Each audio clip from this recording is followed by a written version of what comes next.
Moving on to another African country where democracy hangs in the balance, Guinea-Bissau. Now, its officials say the recent military coup has buried the results of last month's presidential elections. The Electoral Commission in Guinea-Bissau says it cannot publish results because armed men stormed their headquarters just days after the election and the ballots disappeared. The poll body chief describes the harrowing detail of what unfolded that day. On November 26, 2025, around 10 a.m., a group of armed and hooded men invaded the National Electoral Commission facilities, seizing the mobile phones of all those present. About 45 people were on the premises. The National Electoral Commission's IT services were vandalized, and the server containing the national aggregation software disappeared.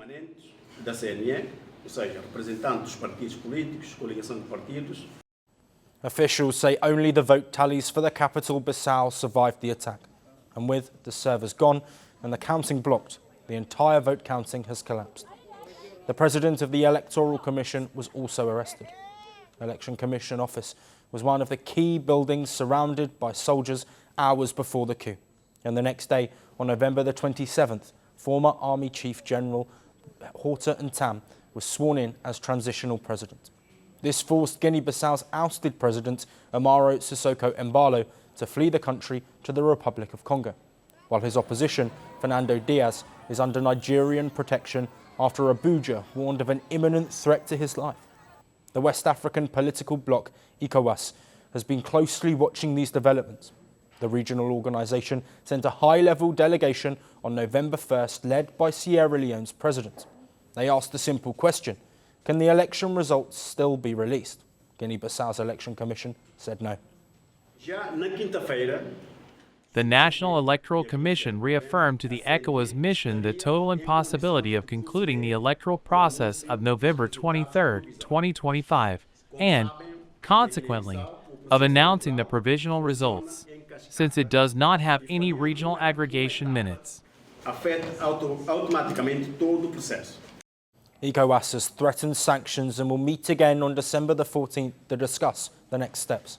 The other regional bloc, Africa Union, has already suspended Guinea-Bissau. It sits alongside Burkina Faso, Mali, Madagascar, Niger and Sudan on Africa's growing coup list. Guinea-Bissau is no stranger to this kind of turmoil. Since independence in 1974, only 1 out of 9 presidents has completed a full term. Coups, attempted coups and political rivalries have repeatedly destabilised the nation. Constant instability has turned the country into a transit point for cocaine moving from Latin America to Europe. Experts say the drug economy fuels political power struggles. And now, with the Election Commission's no for poll results, Guinea-Bissau seems to have lost hope of returning to civilian rule. With no election winner and a military regime ruling the country, the people of Guinea-Bissau are left with an uncertain future. Claimed to be Africa's strongman. History calls me something else. The dictator. Who am I?